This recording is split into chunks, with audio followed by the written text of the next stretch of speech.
राजा जनक के दरबार में आए दिन विद्वानों का मेला लगा रहता था। सभा बैठती तो पूरी सभा के सभासद और मंत्री विद्वानों से राजा जनक की बातें सुना करते थे और जनक कभी कभी तो बड़े अद्भुत ढंग से समाधान देते थे। संसार जनक की विद्वत्ता को जानता था। जनक विदेहराज के नाम से भी जाने जाते थे।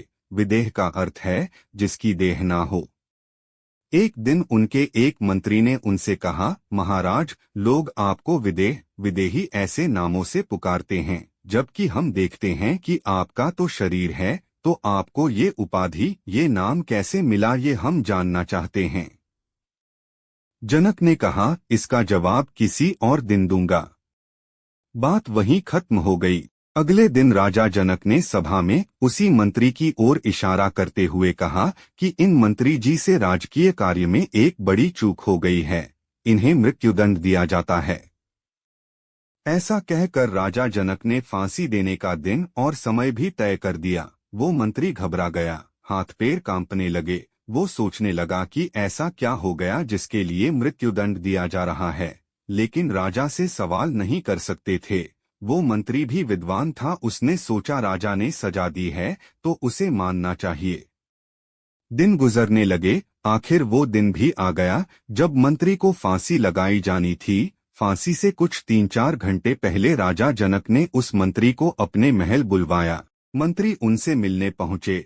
कुछ देर में मौत होने वाली है, ये सोचकर वे बेचैन भी थे। महल में राजा के सामने पहुंचे तो देखा वहां भारी दावत का इंतजाम है।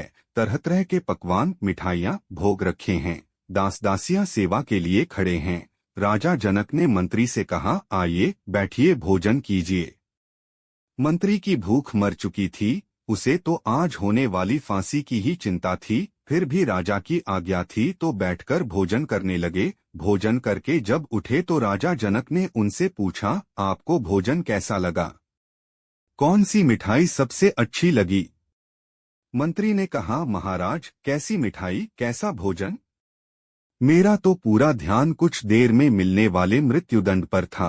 कुछ देर में शरीर छूट जाएगा, फांसी लग जाएगी, फिर भोजन का क्या स्वाद? राजा जनक ने कहा, आप जानना चाहते थे कि विदेह क्या होता है। विदेह भाव किसे कहते हैं? इस समय आप विदेह भाव में हैं।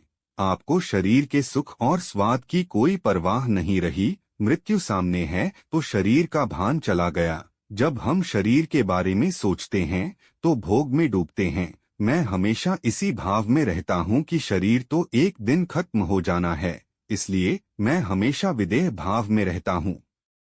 सबकह राजा जनक के इस प्रसंग से हमें शिक्षा मिलती है कि शरीर नश्वर है, मौत एक दिन आनी ही है और ये शरीर जला दिया जाएगा या जमीन में गाड़ दिया जाएगा।